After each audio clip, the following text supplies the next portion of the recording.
few minutes blathering on about it. Colin, why don't you introduce our new new microphones sure. while we're well, if any of you who are watching, you may be noticing that we sound better, and that is because we went ahead and I should say Josh went ahead. Really, I really had nothing to do with it. We talked a bit about it, and then we had you were in support of it. Oh, absolutely, 100%. But we had realized that as the podcast began to grow and we're getting followers on multiple platforms, that maybe it was a good idea to upgrade the audio equipment. And so before us, you can see two brand new microphones that we're super excited about. The Rode Pod mics, which are I think kind of the best bang for the buck podcasting microphones out there at the moment. And as well, we have a new audio interface that is helping us out a great deal in terms of pumping out some good sounding audio. So we're super excited about that. This will be not just for our live streams, but for our videos and for the audio podcast as well. So you should expect, in general, much higher quality audio from here on out. But that brings us to another thing, which is that we do have a plan through the summer to go live pretty much every Friday. Yep. I think we're going to continue to release episodes on our normal schedule, but the hope is that we're going to go live and every Friday afternoon at 2 or around 2 or at 3 or something like that. We're not entirely decided yet. Today was going to be 2. It depends on how on time we are. It depends on how on time we are and whether I remember to be down here. Well, we were having a rousing conversation while we were getting stuff set up, so we just got a little bit distracted. Exactly. So we invite you to join us for that. Check it out.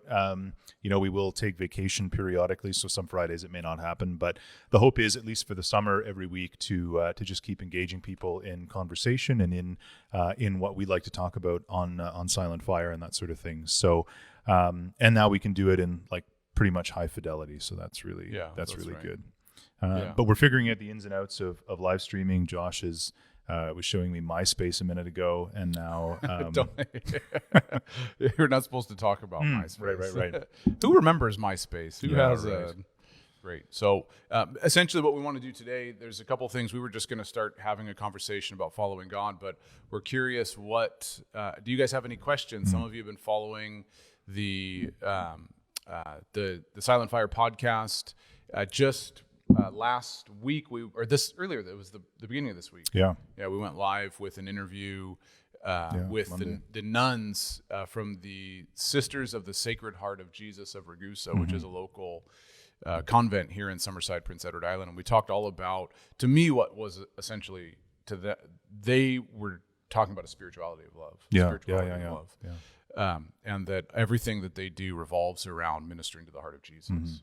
And they use some very specific terms. Sure. But as we're trying to wade through this, you use specific terms from the Anglican context. I use specific terms from the Charismatic context. They use specific terms from the Catholic context. Yeah. But there's this shared experience and commonality of passion for Jesus. And I think that's kind of like some of like the mandate of this podcast too is in a way, with Josh and I coming from two different backgrounds and hopefully in the future interviewing, more people than from other Christian backgrounds and denominations, actually getting a chance to see where the overlap is, and that even though there are, sometimes substantial theological differences and other things and differences in practice too, the way that we worship Sunday by Sunday or whatever, that there are these overlaps, and oftentimes it's just a difference in language that sort of separates us and maybe keeps us from understanding one another. And when you actually sit down with people like the nuns, you think, oh, wait a minute, okay.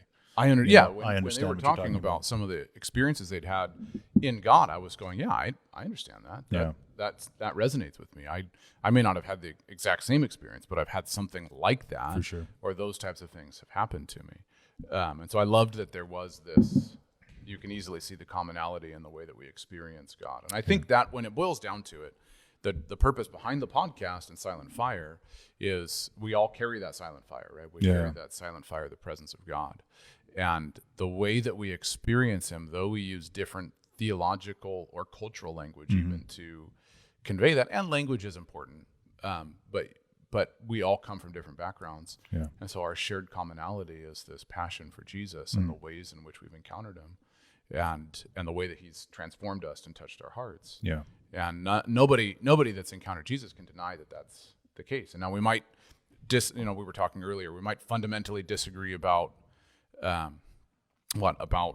imputed grace, infused grace, imparted grace, prevenient grace, convenient grace. I don't even know if that's a thing. No. But it is now. It is now, yeah. We might disagree about those types of things, but we can come together and actually talk about a shared passion for Jesus.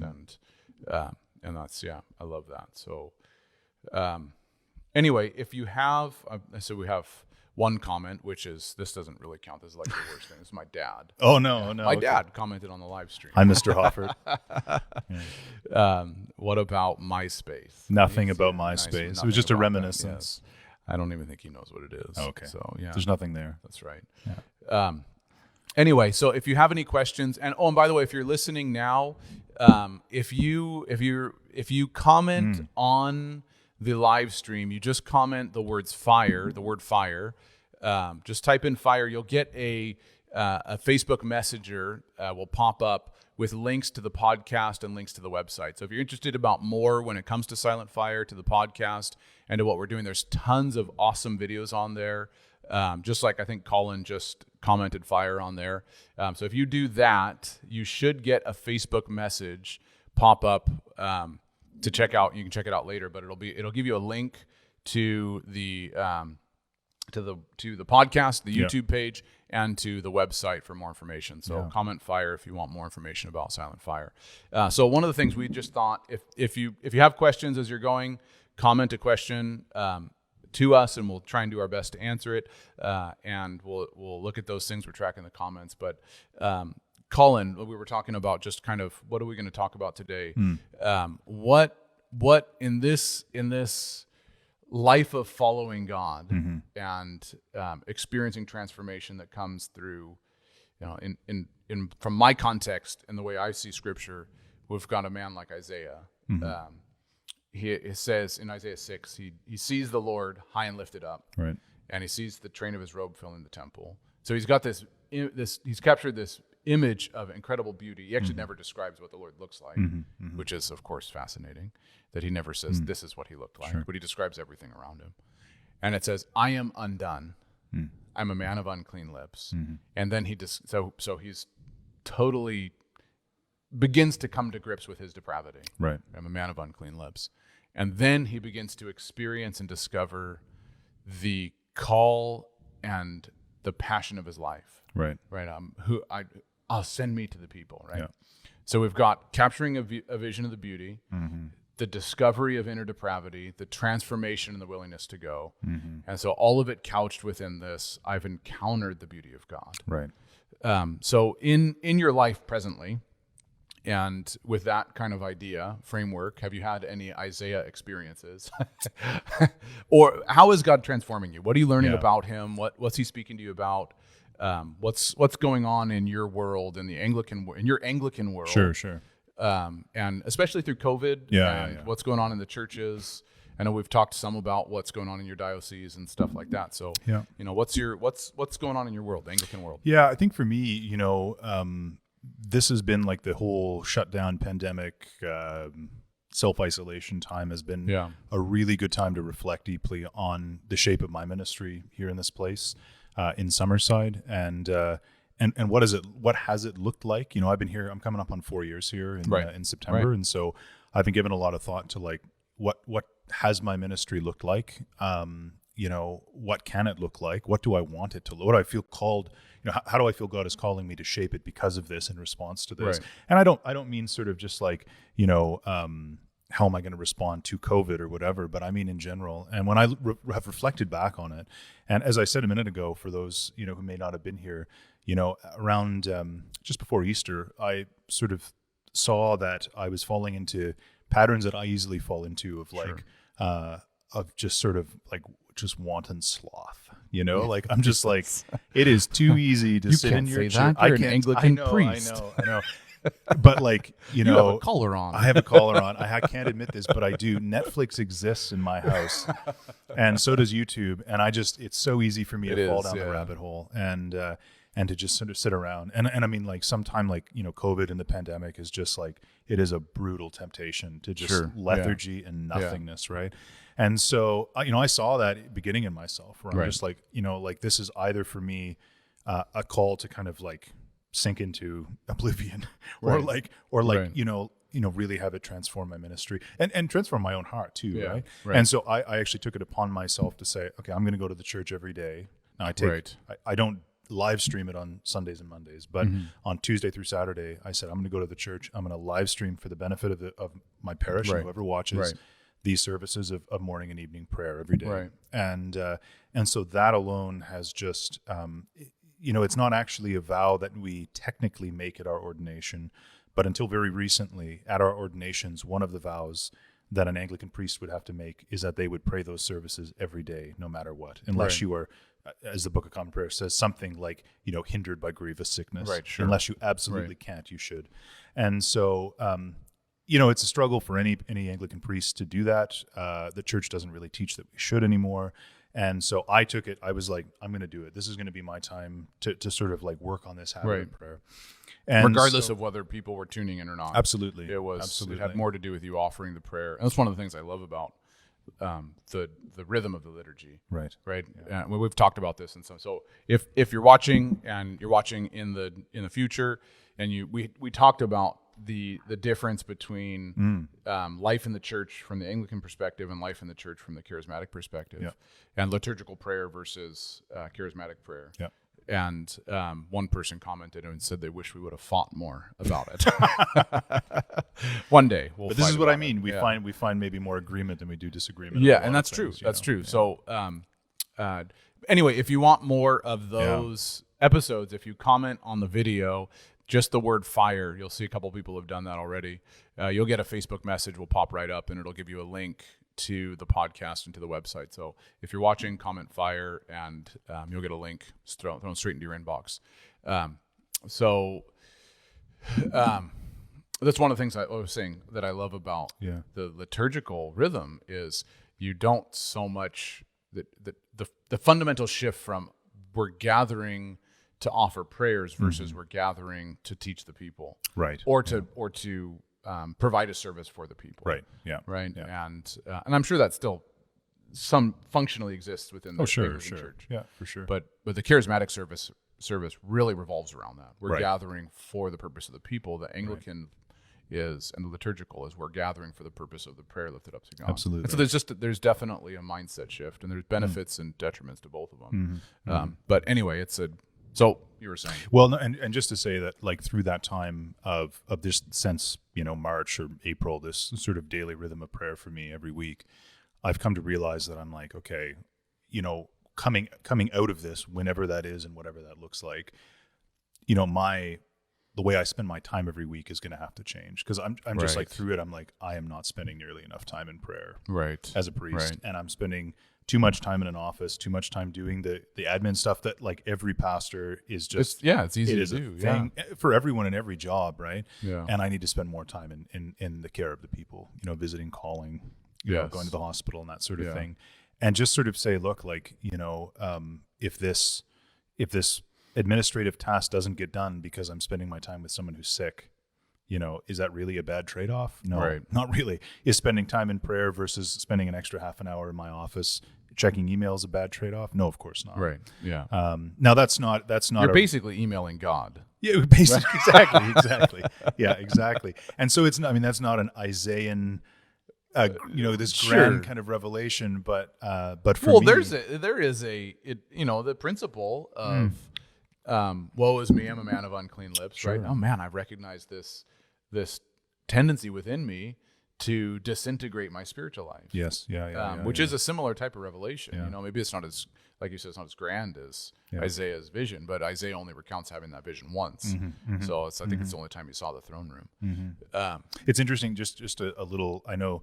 One of the prior episodes, I said, I don't want to burden you down with like weird Anglican liturgical stuff. And you said, no, please do it. Bring it out there.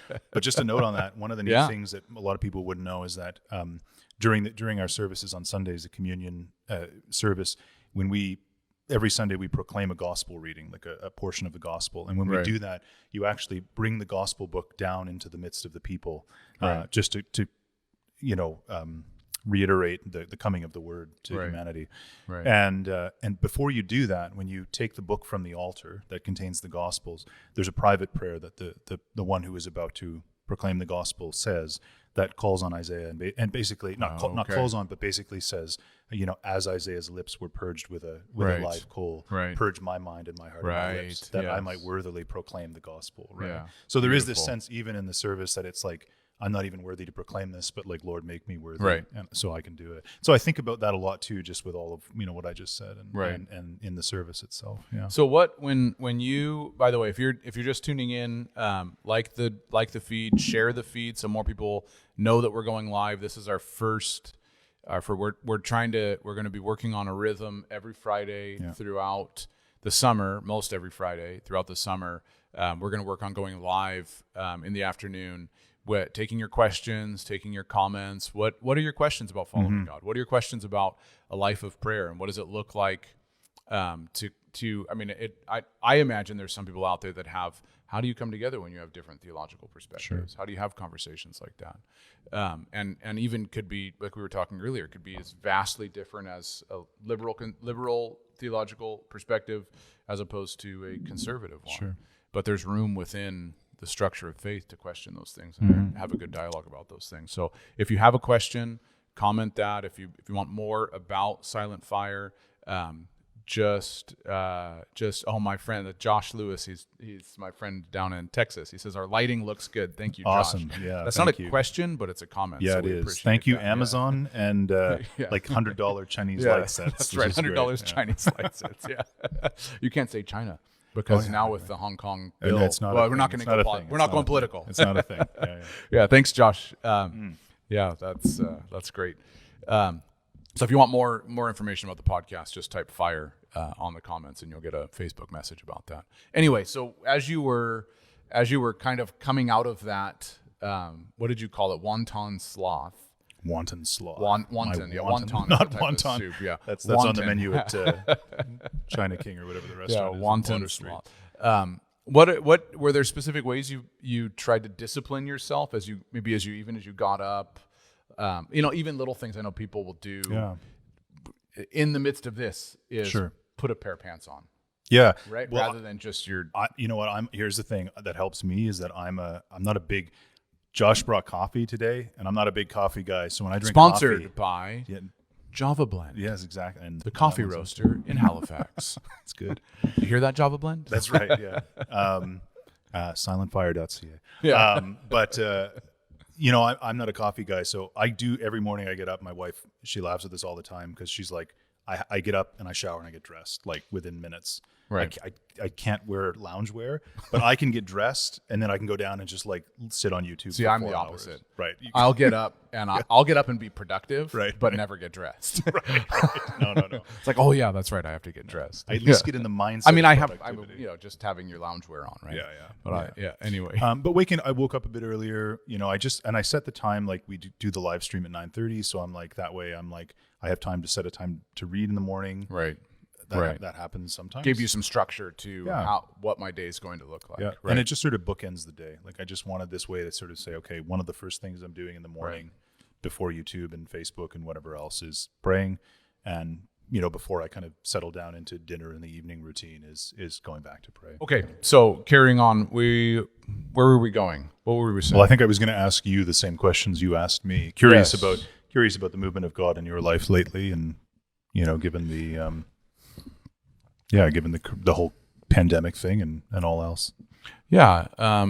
It pretty dramatically shifted what my focus was. Right. Because up until, when just before the lockdown happened, I flew back in from India at the beginning of February, and it was a month later, and we were locked down. It was right when COVID was starting to spread, so no one really knew what to expect of it.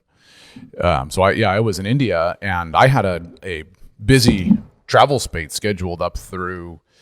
I was supposed to be in Singapore at the end of May for 2 weeks, and Malaysia and the Philippines. So anyway, and then California and basically I had everything scheduled up until probably November. Sure. Pretty much, with some things to slot in there. I was going to be 2 trips to Singapore, actually, another trip back to India. And so anyway, things shifted in that sense pretty dramatically because I was so, this is what I'm going to be doing. Yeah. Then once everything started canceling, I really didn't know what we were going to do. And in my daily rhythm, even in traveling so much, it's there's definitely times where you have to practice rest, but it's so easy to get unseated from a daily rhythm. Yeah. So for a long time, my daily rhythm has been, and I've just been kind of continuing this, only I'm able to do it probably more, spend a little bit more time with it. In terms of seeking God daily, my daily rhythm is a book a chapter in the Gospels and a chapter in the Psalms. Right. And I oftentimes don't get through the whole chapter. Right. That's my confession my time. confession. Yeah. I don't feel pressure to get through. I've done multiple Bible reading plans to go through the whole thing in 1 year. One time I did the Bible twice, I think it was, in 6 months. Whoa. And I just was like, that to me it was pride. Yeah. And the other part of it was I just hated reading the Bible by the time I was done. Right. Because there was nothing. It was it was just, I'm just reading words on a page. Yeah.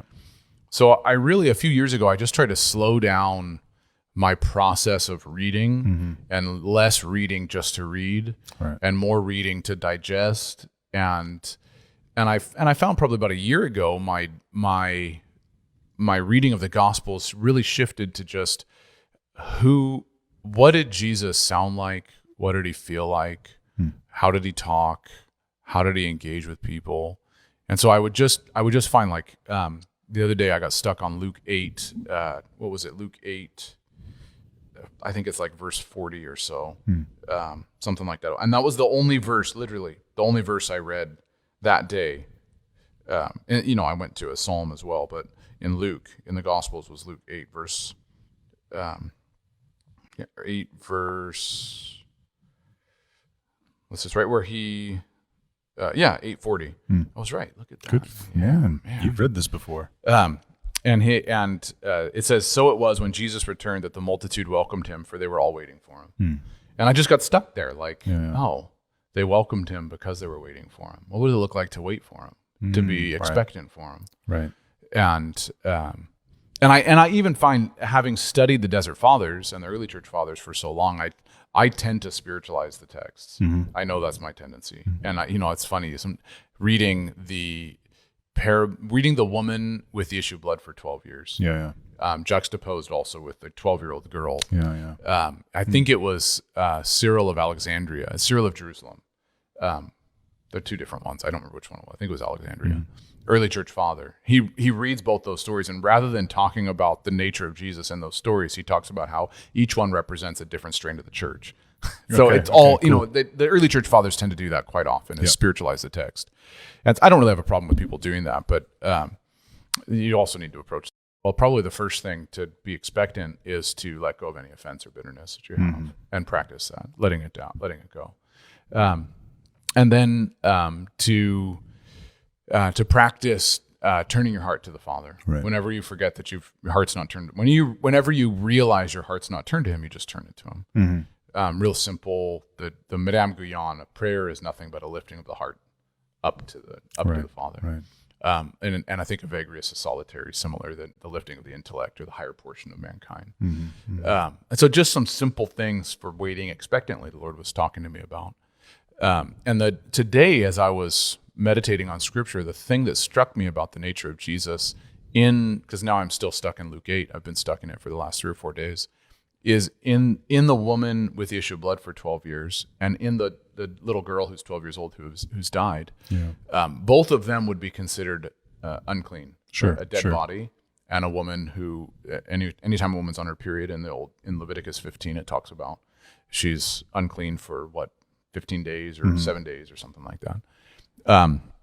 So I realized that when Jesus walked in to the room with a little girl who had been dead for who had been dead, who was 12 years old, the very first thing it says is he took her hand. Yeah, right.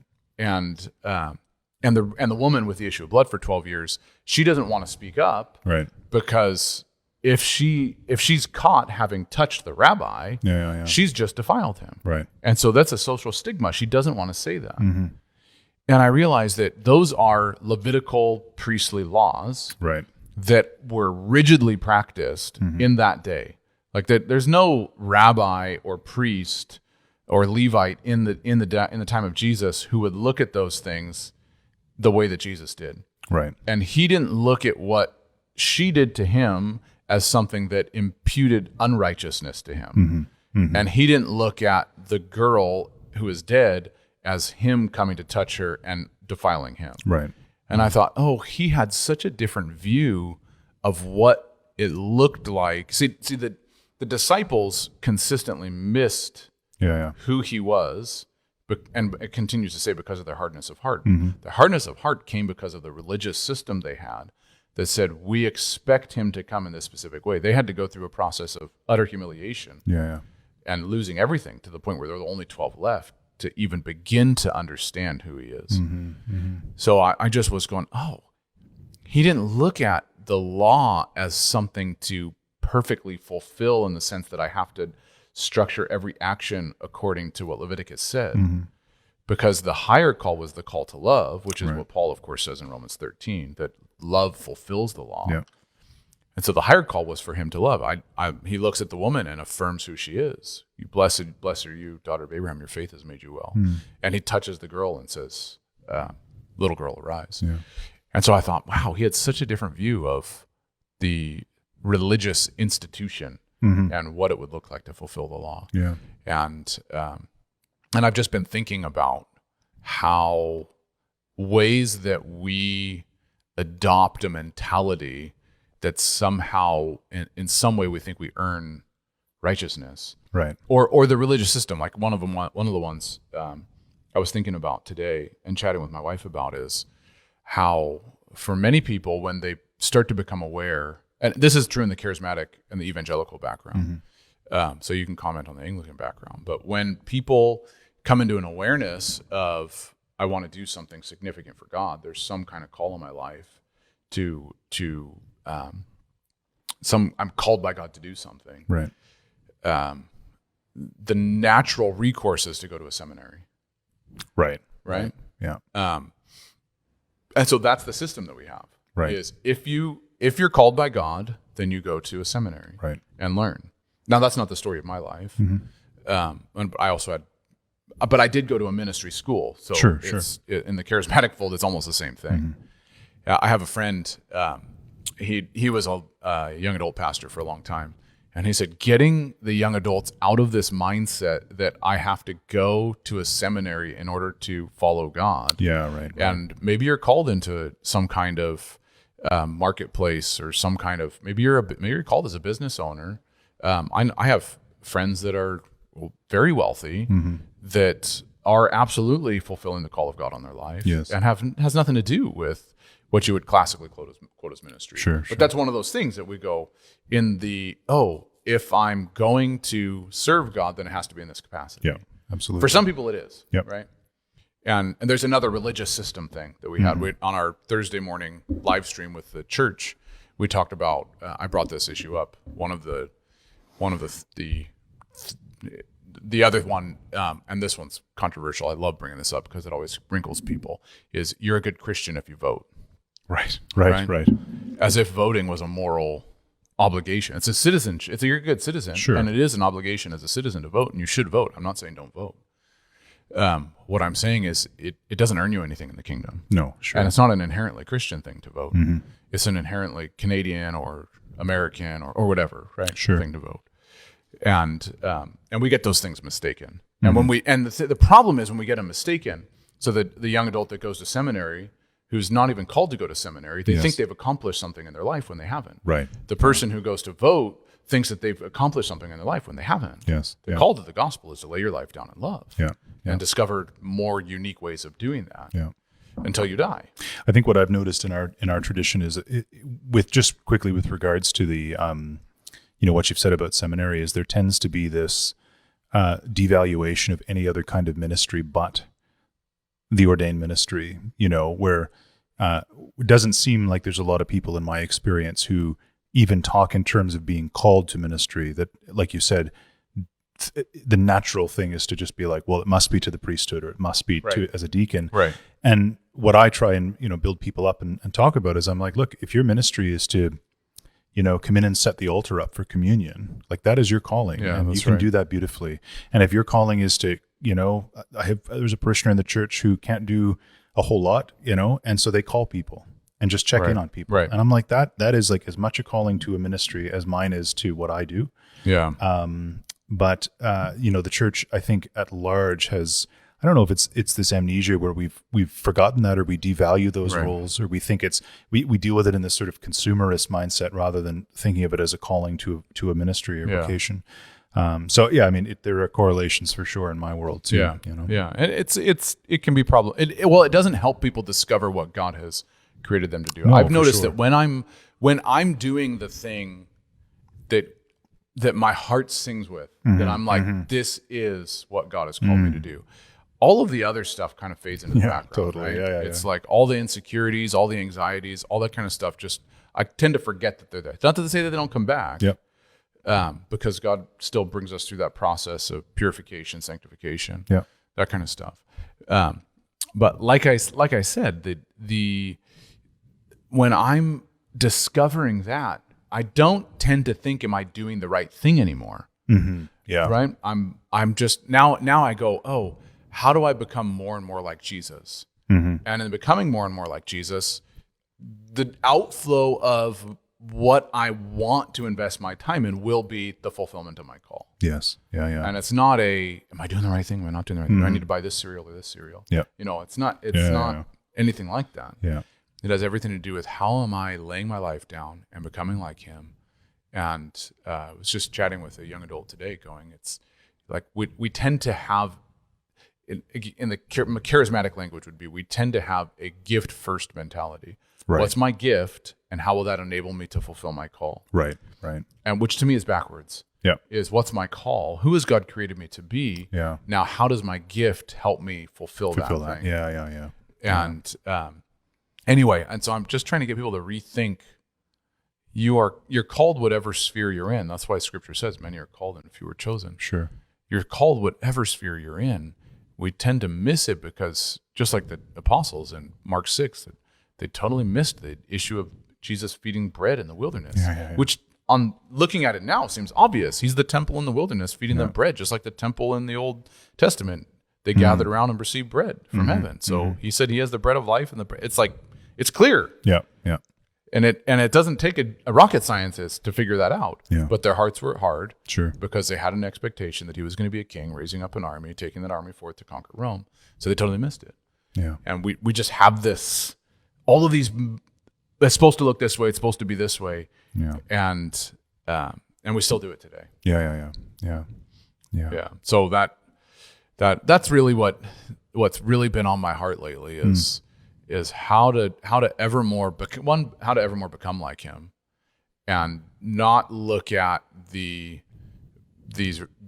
way that I practice, the way that I live my life as a method of ticking off boxes to earn favor, right, and to accomplish something, right. But the natural outflow of what I'm passionate about. And my dad said to me one time, essentially, become like the free man that Jesus was, and everybody else will follow you. Mm-hmm, mm-hmm. It was like, it's so profound. Mm-hmm, mm-hmm. And he said, the way he said it was, people flocked to see a man that was free, and it was something they'd never seen before. Right. And some people come to serve him with a hobbled walk, and some people come full of faith. And he said, remember, as you're doing this, it's his bride, it's not yours. Mm-hmm. And I went, oh, so true. Yeah. Run after him and allow him to transform me. And if anything that comes after that, great. Yeah. And that seems to be kind of a thematic thing through, I think, both of our experiences. Like I'm thinking about, even for me with all of the sort of stuff that comes with ministry, the admin stuff. I mean, there you are chasing after it, and it's actually in the surrendering of your time to this rhythm of prayer that you're just like, And I know a lot of churches that have begun to do that, just morning and evening, pray those services. Right. And things come to be transformed, right. because people go, okay, and they show up, and right. their hearts are changed, and they begin to take that home, and they pray it at home, or they pray it in the church, and right. all of a sudden, places begin to grow because of that. When you just sort of, give up focusing. It seems backwards, right? Oh, absolutely, absolutely. Well, I got to do, like we think we just get the work. One of the Desert Fathers said, we've exchanged the higher call for the lesser call. Yeah, oh yeah.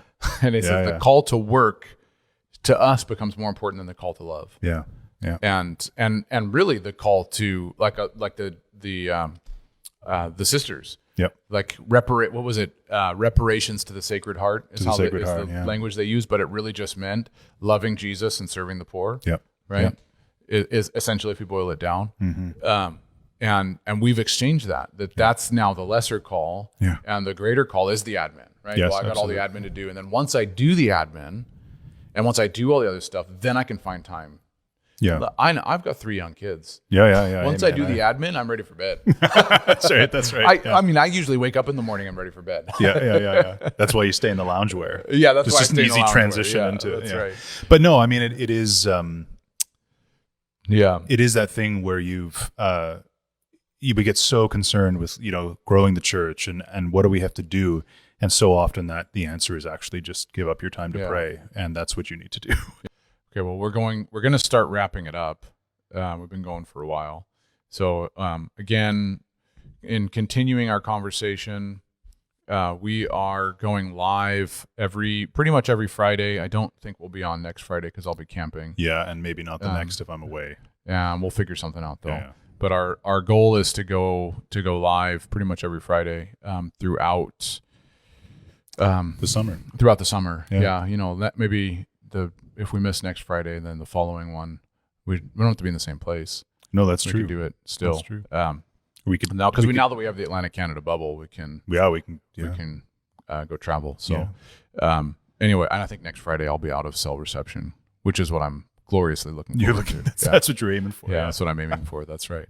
Just saying, thanks Ed for your comment. Love what you're doing. Yeah. If you've been tuning in, comment on if you want more information about Silent Fire, links to the podcast, to the website.